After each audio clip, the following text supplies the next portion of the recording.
Hello guys, welcome to the Passion series, and today we are going to start a new one, that is uveal tract.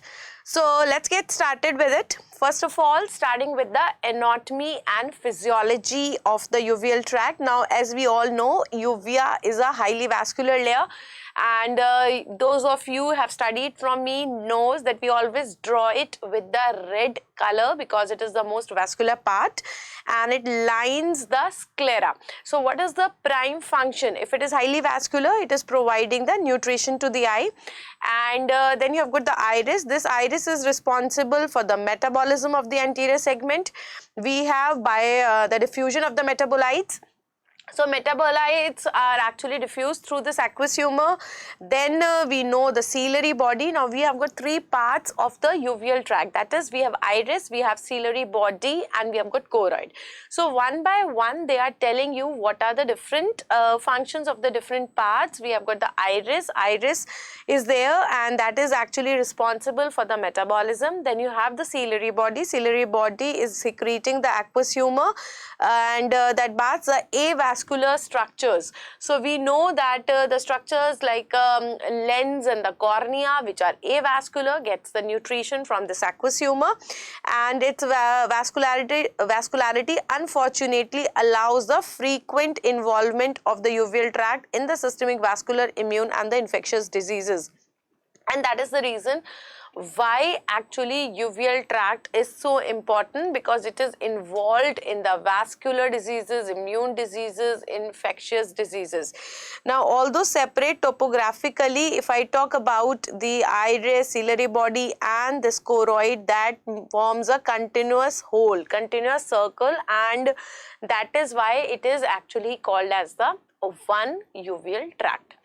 Now, if you look at the diseases, the most important is the inflammation, that is the uveitis, and this term uveitis emphasizes that there is a close relationship between the anatomically distinct parts of the uveal tract, and all the inflammatory processes tend to involve the uvea as a whole and are generally not limited to a single region. Whenever we are talking about the uveitis, it is involving either the iris and the part of the ciliary body, or it is involving the posterior part of the ciliary body, it is involving the choroid, and if it is involving the choroid, then the retina is also got connected.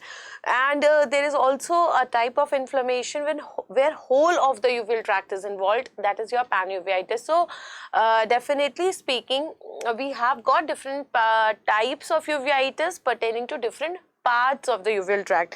Now, this feature is particularly well exemplified in the inflammation of the iris and the ciliary body, and iritis never occurs without some cyclitis, nor some cyclitis occurs without iritis, and that is the reason whenever I have iritis, I call it as iridocyclitis. Whenever I have cyclitis, I call it as iridocyclitis, and specifically speaking, iritis and cyclitis alone will be found in very less of the circumstances. So if you go with the standardization of the uveitis nomenclature, this is your Sun. Standardization of the uveitis nomenclature, this is Sun classification. It is based on the anatomical location. So anatomical location के हिसाब से I can call it as the iridocyclitis, right? We can call it as iridocyclitis, means it contains the iritis along with the pars plicatus. That means it is involving the pars plica part of the ciliary body, pars plica inflammation, so iris plus the pars plica. Then we can have the pars plana. Pars plana part, that is the posterior part of the ciliary body, so this will be called as a pars planitis. Then we can have the involvement of the choroid along with the retina, so that will be called as the chorioretinitis. I can even have the involvement of whole of the uveal tract, that will be called as the panuveitis. That will be called as the panuveitis. So we have iridocyclitis, we have pars planitis, chorioretinitis, panuveitis. We have got different types. All right. Now, if you see the classification of the uveitis, which is based on the predominant anatomical site that is affected. So apart from the classification which is based on the anatomical site, it can also be classified into acute, chronic, recurrent, and by pathology we can have the granulomatous and non-granulomatous. So if I talk of the most common one that is used, that is your anatomical classification. We have got the anterior, intermediate and the posterior. But apart from that, I can also use other classifications. Just we have acute, we have chronic, we have got recurrent, we can also have pathological classification that according to the type of inflammation, that is granulomatous or non-granulomatous. Now if I talk about the granulomatous iridocyclitis, this is actually characterized by large KPs. So whenever we have got, why? Because what are actually KPs. See, whenever you have uveitis, one of the important features that you have is the KPs. KPs means keratic precipitates.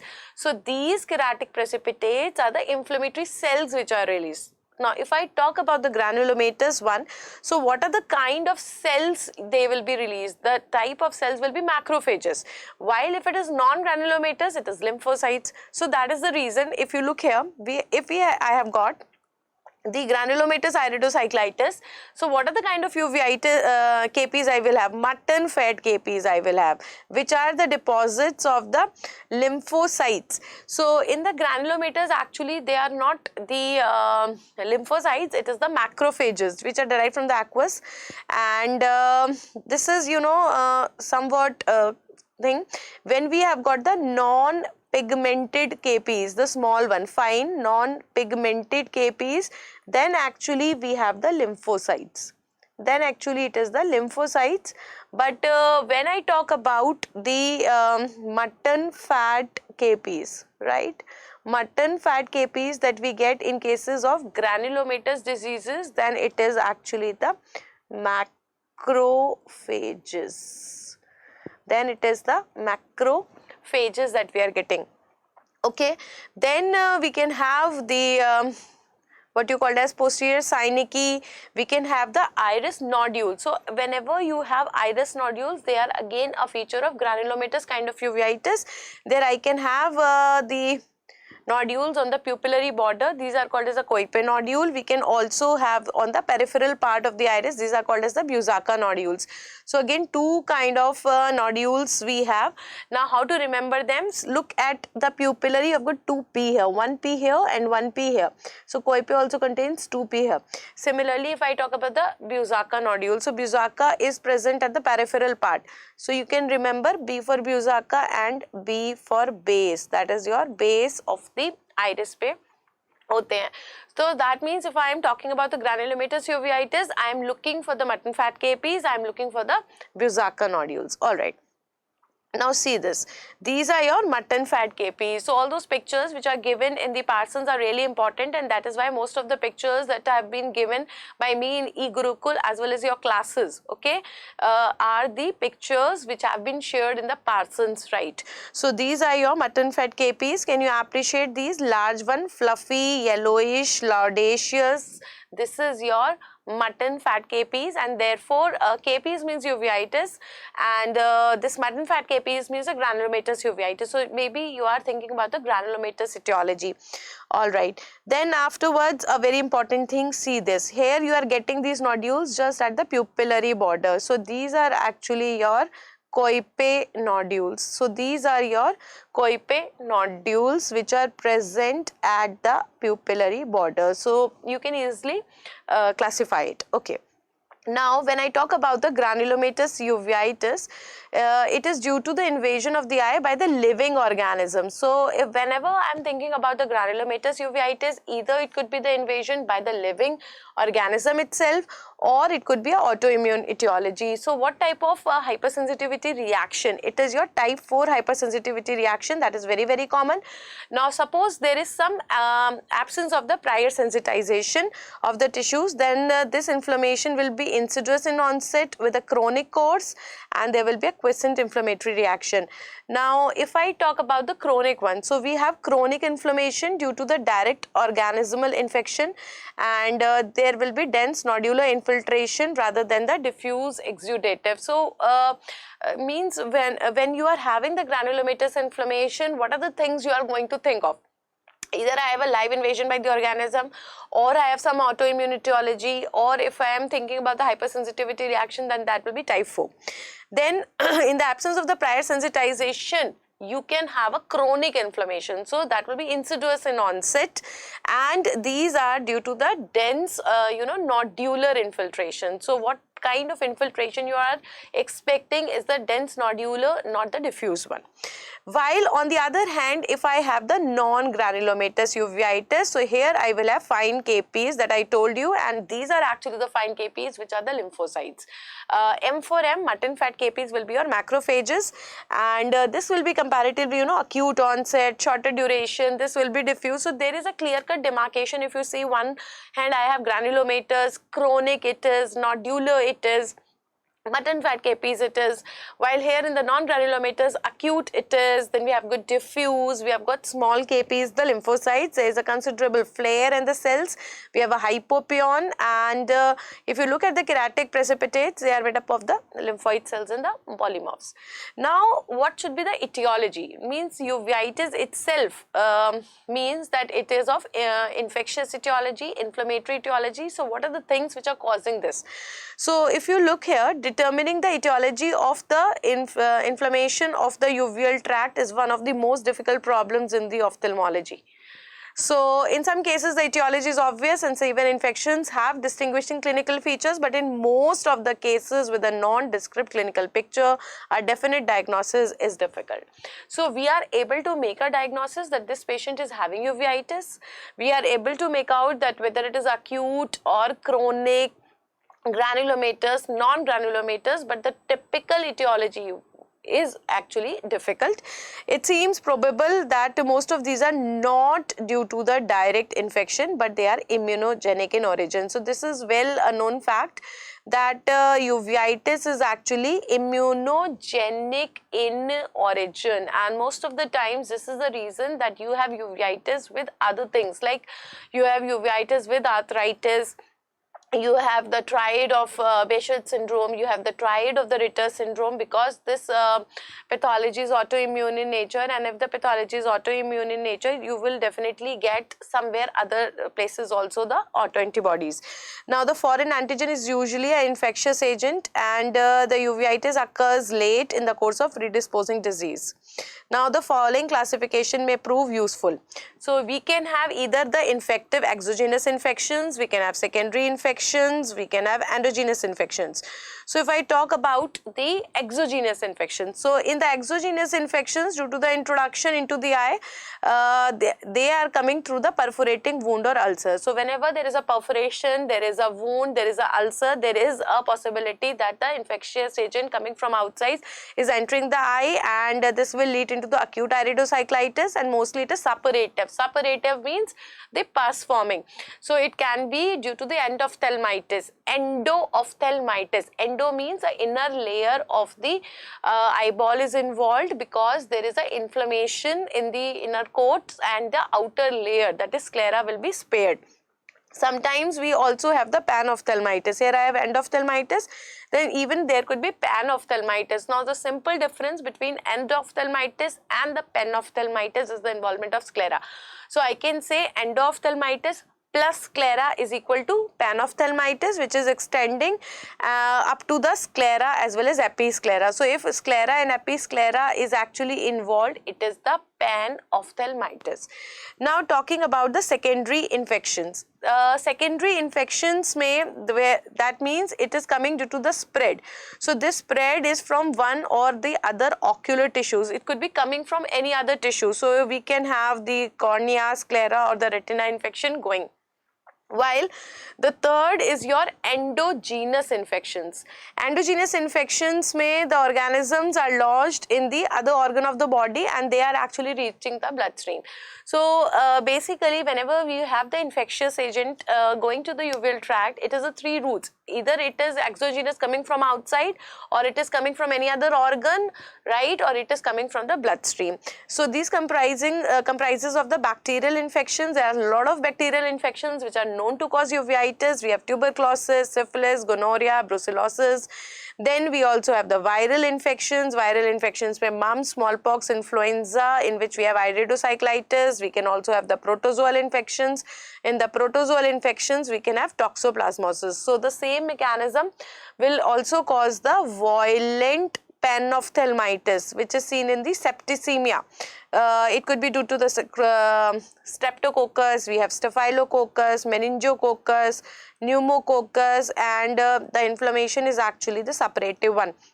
So basically, if you look here, endogenous infections could be bacterial also, it could be viral also, it could be protozoal also, and that is why if I say uniform, coverage of the organs and the uniform coverage by the infectious agents is found in the uveal tract, means if I am having an infection inside, so I could be having a bacterial infection there causing the uveitis. It could be tuberculosis, the syphilis, gonorrhea, brucellosis. It could be viral infection. We can have mumps, we can have smallpox, we can have influenza, we can also have the protozoal one. Then even septicemia could also be there, which are caused by the streptococcus, staphylococcus. We have meningococcus, pneumococcus. So anything could be possible there. Then we can also have your immune related things. Immune related inflammations are generally common. A primary source exists somewhere in the body, and this is generalized due to the escape of the organism in the bloodstream, and then there is a sensitization. So yes, we have a lot of routes by which this uveitis can occur, right? So if you start with the acute iridocyclitis, this acute iridocyclitis may be comparable to the simple act of antibody formation in a lymph node, but it is possible that the immunological thymus dependent memory cells may be implanted in the eye. Now, if I talk about the acute iridocyclitis or the acute anterior uveitis, it is comparable to the same antibody formation that takes place in the thymus also, and it takes place in the lymph node also. It is possible that immunological thymus dependent memory cells may be implanted in the eye without the direct exposure to the antigen. So how is it possible that there was no direct exposure to the antigen, but there was a sensitization of these memory cells in the thymus? These cells proliferate on contact with the antigen. So sensitization is taking place, and as soon as they will come in contact with this antigen, should it reappear in the bloodstream, they will become differentiated to form the cytotoxic lymphocytes. Now this could explain the non-specific focal reaction that may occur in the eyes with the chronic inflammatory disease after the removal of the infected teeth or the areas of the focal infection. So anything could be there, like suppose there is a tooth removal or there was some area of focal infection, and due to this antigen has gone into the bloodstream. This even without the direct exposure to the antigen in the bloodstream, there could be sensitization of the memory cells in the thymus if they had previously exposed to, and there could be an antibody formation. Now uveitis can also represent a response to the antigenic stimuli in the other parts of the eye. So if you are having some antigenic stimuli, but it is in the other part of the eye, like for example this uvea retained the sensitized lymphocytes after the initial reaction. Suppose there was some initial reaction. So after that initial reaction, the lymphocytes are sensitized. They provide an immediate response should the cause of the inflammation reoccur. Then we can also have the iridocyclitis occur commonly with severe corneal infections. We can have choroiditis. There also means we can have secondary anterior uveitis due to intermediate as well as posterior uveitis.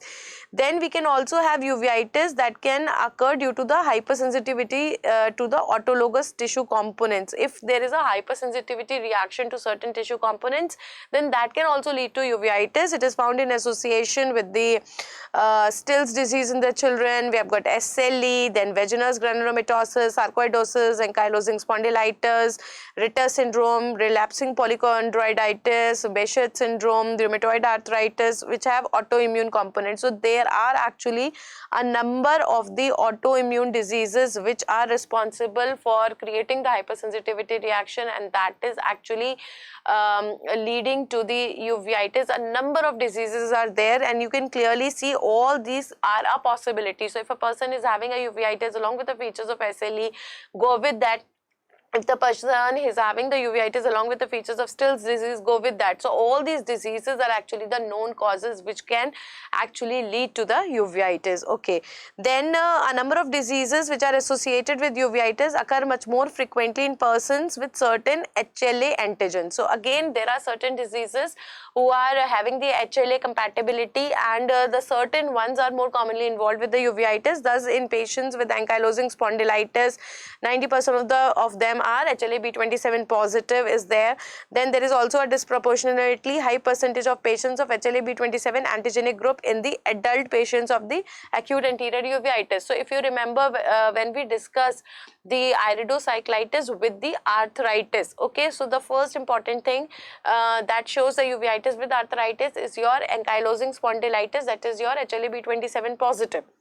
Then the patient suffering from JCA also having the acute anterior uveitis. Now juvenile rheumatoid arthritis, if you see, these are actually juvenile means less than 16 years. So these people are less than 16 years, plus it is not the true rheumatoid arthritis because the rheumatoid factor is negative. So these two things will help me in making the diagnosis. They are negative for the rheumatoid factor and for the anti-nuclear antibodies. Now this is partially correct because all the types of JCA is not negative. So if I have the JRA, we have got the type 1, we have got type 2, and then we have got the Still's disease. So ANA is actually positive here also and positive here also, while this this is your Pauci articular. So if I talk about the Pauci articular, so here we can have the positive also and the negative also. So only 1/4 of the patients are actually negative for anti-nuclear antibodies. On the other hand, patients who are having the JCA and chronic anterior uveitis, although negative for the rheumatoid factor, have a high incidence of ANA. So what does this mean? See this. This is your Pauci articular, and what we called as type 2, this was your polyarticular, right? So if I divide this JCA into 3 types, this was your JCA, this is your Pauci articular, polyarticular, and then you have got the Still's disease. Now this Pauci articular, half of the people are positive for your anti-nuclear antibodies, half of the people are negative for the anti-nuclear antibodies. Now those who are positive, they will give you chronic anterior uveitis. They will be giving you chronic anterior uveitis, and the negative ones, negative one, they will be showing you with the acute anterior uveitis. They will be giving you acute anterior uveitis. So chronic anterior uveitis and acute anterior uveitis, it is something like this, okay. Then on the other hand, we have got other diseases which are also associated with specific HLA antigens, like we have VKH disease and the Behçet's syndrome. Vogt-Koyanagi-Harada disease and the Behçet's, they are again HLA important one, and but they are different from HLA-B27. Then neoplastic means certain areas, if you have remember that they are also presenting as a pseudo-uveitic syndrome, means they are presenting in the form of inflammation but not the exact inflammatory pathologies. So certain tumors, like we have retinoblastoma, malignant melanoma, iris melanomas, reticular cell sarcoma, then we have systemic hematological malignancies, leukemia, lymphoma, histiocytic cell sarcoma, they are actually present with the uveitis. This is called as the masquerade syndromes. Masquerade syndromes means what? Masquerade syndrome means which are simulating the appearance of uveitis, but actually they do not have uveitis. So those intraocular tumors which are simulating with uveitis is your retinoblastoma, iris melanoma, then we have reticular cell carcinoma, sarcomas, we have hematological malignancies like leukemia, lymphomas, histiocytic cell sarcoma. They can also present with the syndromes, that is your masquerade syndromes.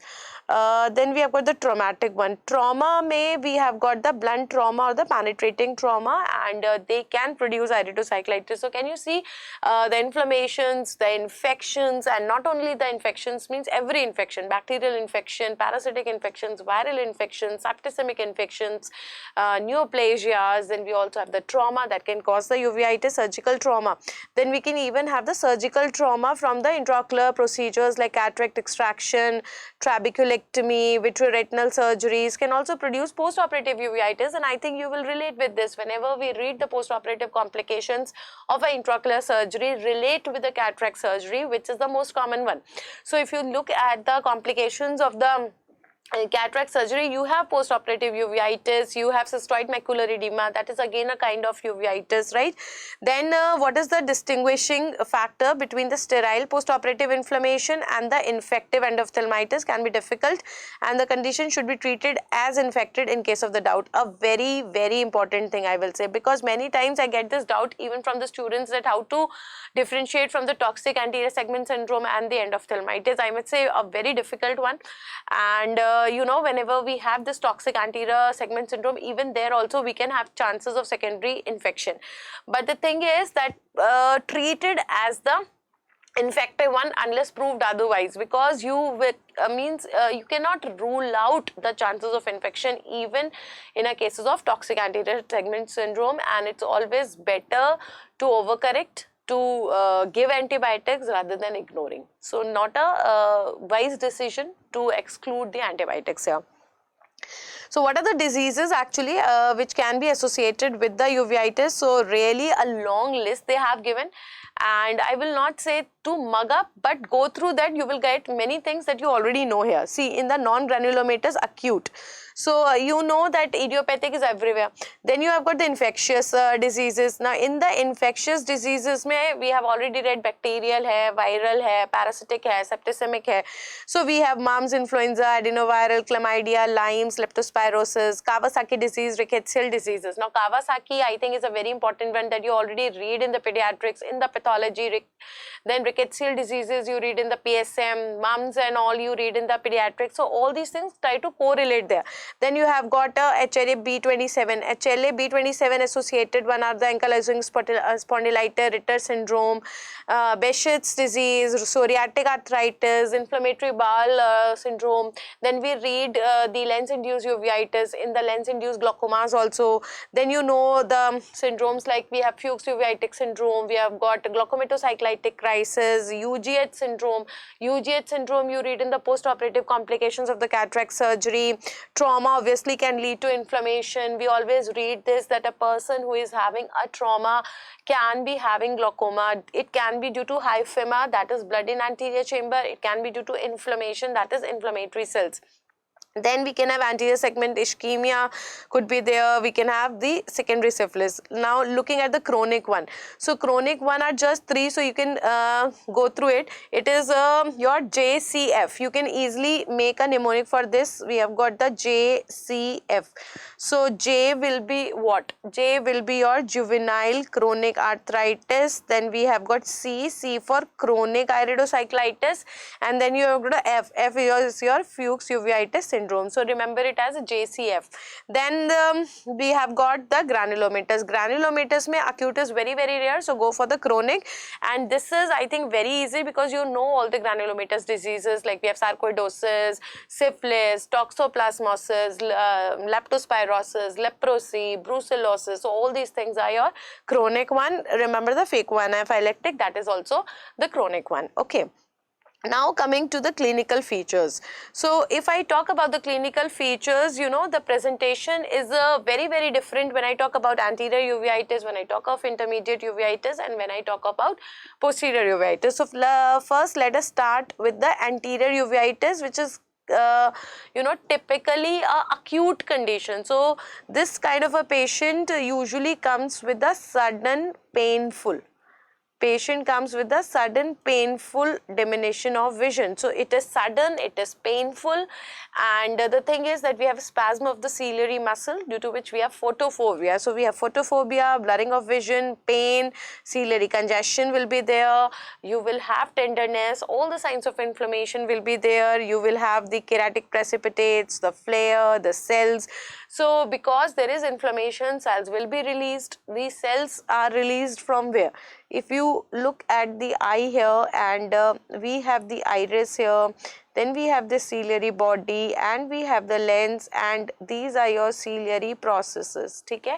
Now when I am saying that we have iridocyclitis, that means we have inflammation in this iris, and we also have the inflammation in the pars pliccata part of the ciliary body, anterior part. From here, now what is happening? The cells are released here. And what was present here? There was the aqueous humor. So we were having the aqueous humor here, and their cells are released.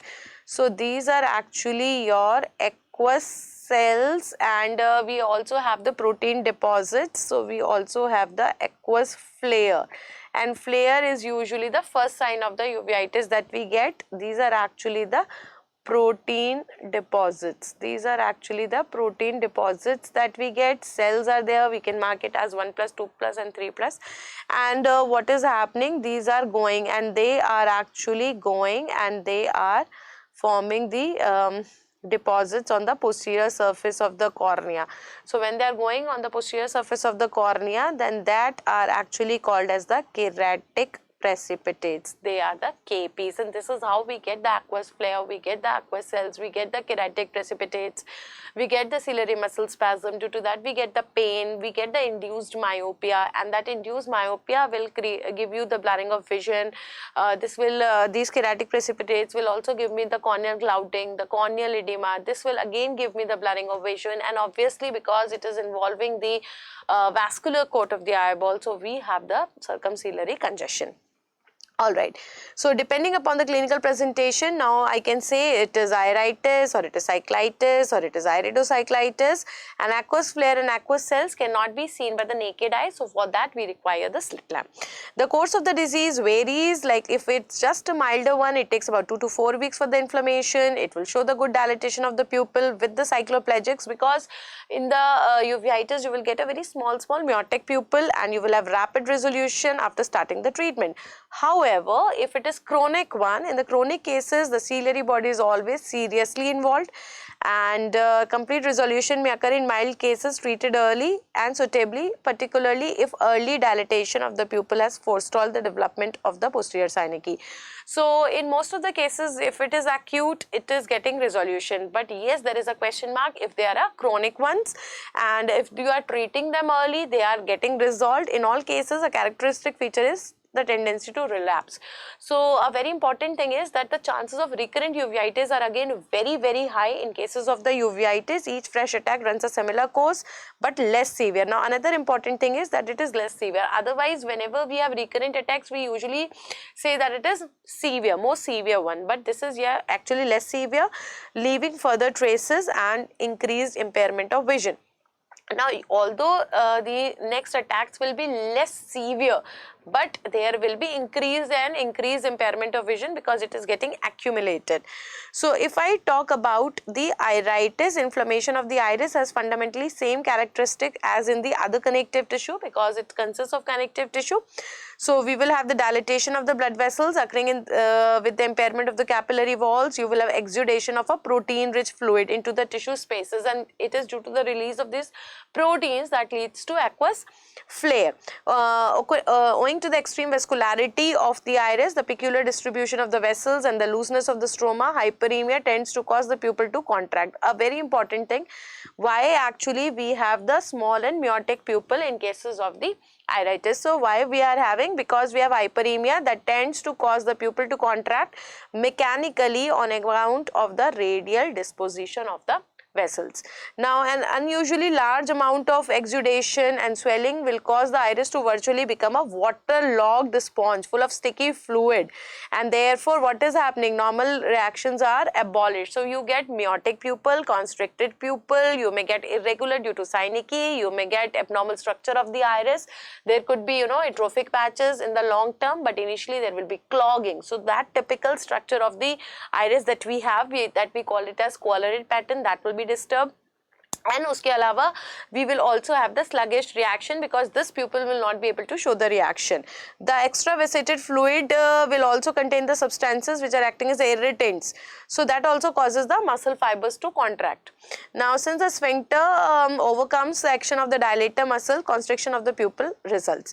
So now certain, in terms of the exudation, certain irritants are also released, and these irritants are causing the constriction of the muscle, and this constriction constriction of the muscle will be more than the dilatation. So sometimes we see the constriction, but we are not able to see the dilatation, but more or less it is the sluggish reaction and the fixed one. It follows that in iritis you will get the constricted pupil, reaction sluggish, and you will get the delicate pattern of the iris, instead of being clear, becomes very, very blurred and indistinct. The color also undergoes considerable changes.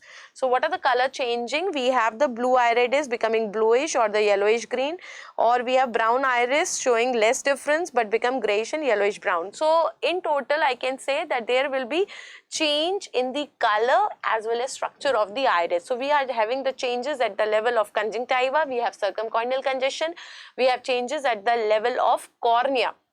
That is, we are having corneal edema, we are having the keratic precipitates, we can have opacification, we can have blurring of vision. Then in the anterior chamber, we can have the aqueous cells, we can have aqueous flare. Then we are having the iris changes, changes in the color, changes in the structure. We can have the synechies, and then we have a lot of changes in the pupil, because iris is showing you the differences. So there will be a change in the sphincter. So we are not getting the constriction and the dilatation. So it is sluggish. But if at all it is present, then it is the constriction that is present, and we get a small pupil due to the release of irritants and not the dilatation. A comparison between the two iris will reveal some difference.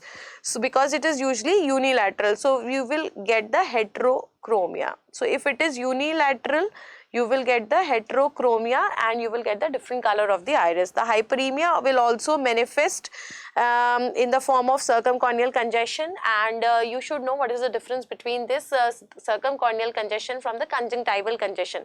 Circumcorneal. So circumcorneal may what you are going to get, you are getting the inflammation all around this area, that is your what you called as limbus, and it is following the ciliary vessel, something like this. It is following the ciliary vessel, something like this. This is your circumcorneal congestion, and the fornices will be empty. But when you have this conjunctival congestion, limbal area will be empty and you will have the congestion more towards the fornices.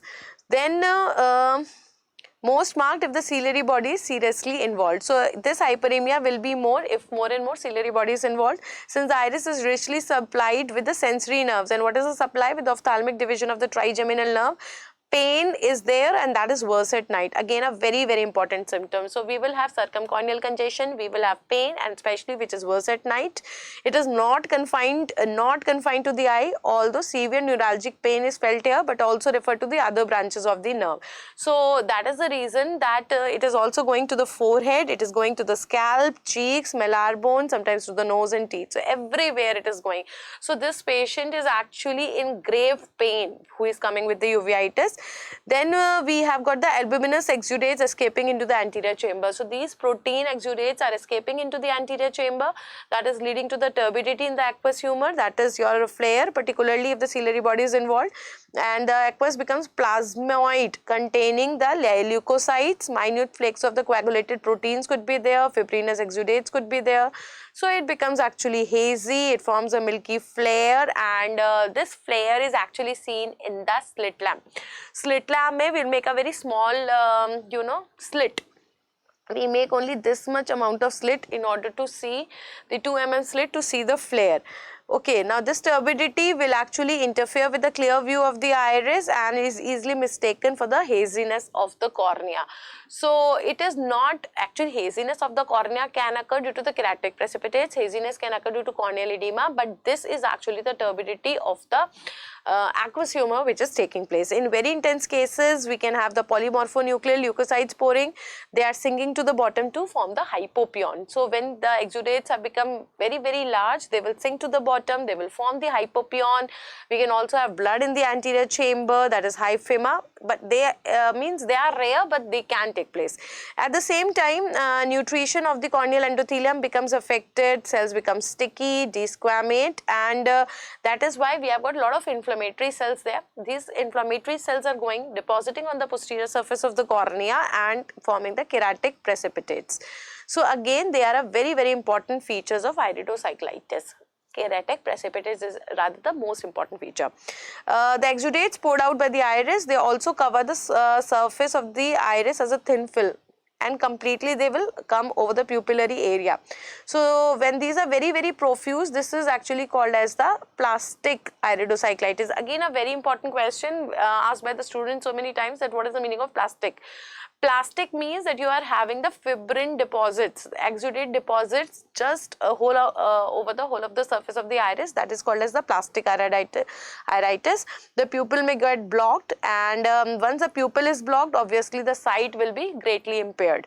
Moreover, the adhesions, because now what is happening, now this iris is adhered to the lens capsule because of the exudates, and it becomes fixed. So normally what happens, if this is your cornea, we have got the iris like this and you have got the lens, but now what is happening, this iris will go and this is something like this. Now what is happening, this iris is going and it is accumulating on the anterior surface of the lens, something like this. So this is actually your synecdoche or the adhesions we have, and these adhesions will actually lead to much more sequelae also.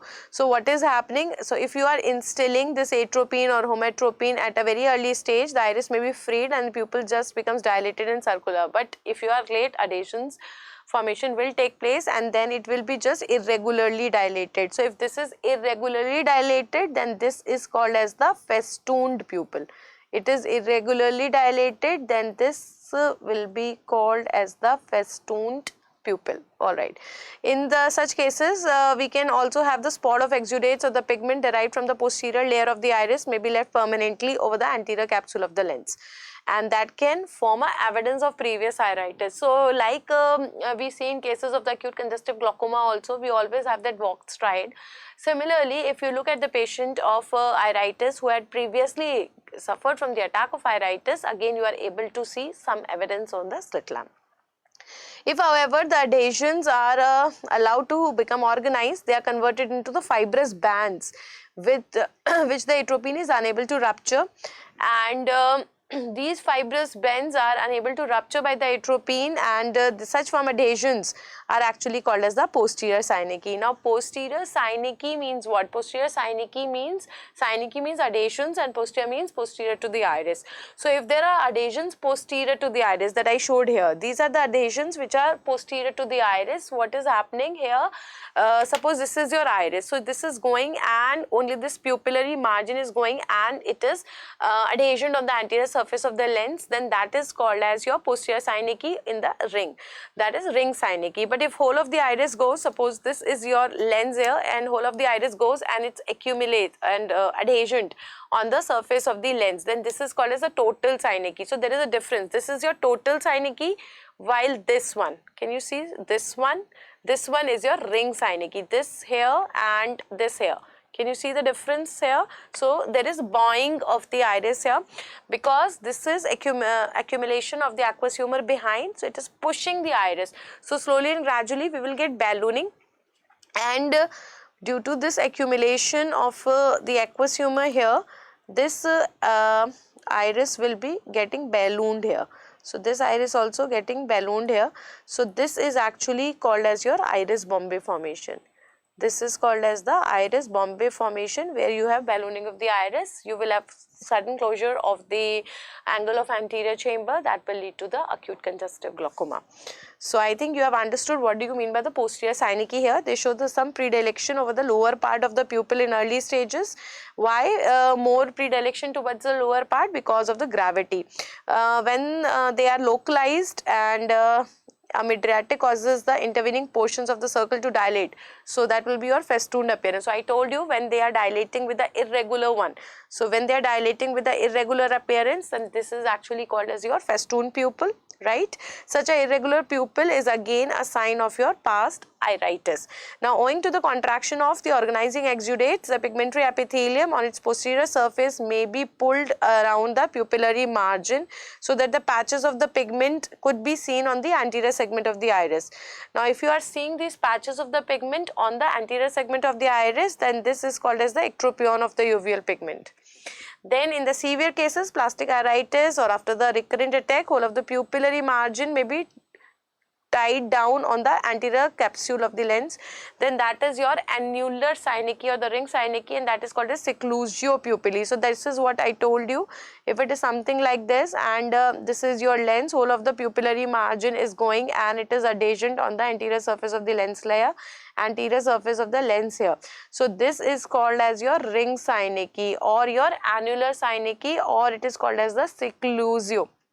This is called as the seclusio pupillae. This is called as the seclusio pupillae. Now it is of great danger to the eye since it is unrelieved. It can lead to secondary angle closure glaucoma. Now why it can lead to angle closure glaucoma? As I explained you that what will happen now, aqueous humor will start accumulating behind this iris. So what will happen? It will keep on pushing the iris anteriorly, and a time will come when you will have the pushing of the iris anteriorly, something like this. That means the iris Bombay formation will take place. So there is a sudden closure. So what is happening now? Sudden closure of angle of anterior chamber. So aqueous humor is not able to pass here, aqueous humor is not able to pass here. So due to this iridocorneal contact, we will have sudden closure of angle of anterior chamber. So sudden angle closure glaucoma will take place, right? And the aqueous is unable to pass forward into the anterior chamber and it collects behind the iris and it becomes a iris becomes bored, that is called as iris Bombay, that we have discussed. The anterior chamber from the front will be your funnel shaped and it will be deepest at the center, shallowest in the periphery. Now the filtration angle is therefore obliterated by the opposition of the iris to the cornea, and eventually the adhesions may form, that is your peripheral anterior synecdoche. Now what does this mean? So if this has taken place and there is a sudden closure of the angle of anterior chamber and it is not able to pass, now what can happen? Adhesions can form here. So these adhesions are called as the peripheral anterior synecdoche. So this actually leads to the chronic congestive glaucoma. Now permanently this angle is closed. Chronic congestive glaucoma, it can lead to the circulation of the aqueous is therefore obstructed and you will get permanently ocular tension rise. Okay, so see here. This is your posterior synecdoche with festooned appearance. This is the irregular appearance of the pupil, the festooned appearance of the pupil that you can see on the dilatation. So when the exudates are more extensive, then what is happening? Then it may organize across the entire pupillary area. Entire pupillary area means whole of the iris gets adhesion on the anterior surface of the lens. Then that will lead to your blocked pupil or the occlusio pupillae. That will be your total synecdoche. If there has been much cyclitis, posterior chamber also fills with the exudates. So that will be forming your total posterior synecdoche, as I told you. Now in worst of the cases of the plastic iridocyclitis, you can also have a cyclitic membrane behind the lens. So even a cyclitic membrane, so you can get a all except question also. We are having so many things due to the uveitis, and nowadays when you are expecting more of the clinical questions, a person can come to you and on examination they can say you can see this, you can see circumcorneal congestion, keratic precipitates, aqueous cells, aqueous flares, posterior synecdoche or the annular synecdoche, you can have iris Bombay formation, hypopyon, hyphema, cyclitic membrane. There are so many things that you can find. In young children, there is a condition called as pseudoglioma. These are intraocular tumors. In the later stages, the degenerative changes in the ciliary body prevent it from fulfilling its functions of supplying the eye with the intraocular fluid and the nutrition. So what happens here? First of all, the vitreous becomes fluidic and later lens also becomes opaque, and you can have the complicated cataract because of the disturbance with the nutrition, and there will be stoppage of the formation of this fluid. Now because aqueous humor is not able to form, so you will have hypotony. So that condition will be called as the phthisis bulbi, and smaller eyeball is formed. So this is the thing, and these are the things which you are getting in the sarcoidal posterior uveitis.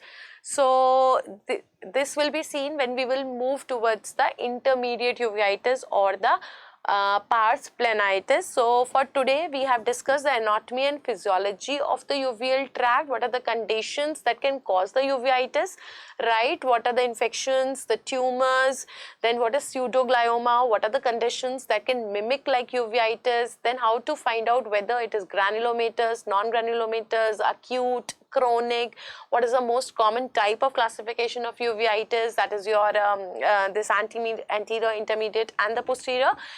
And then we have fully discussed the clinical features of anterior uveitis, that is iridocyclitis. So this is all for today, and we'll meet again with the next session of this Parson series with continuation of the uveal tract. Thank you and happy ophthalmology.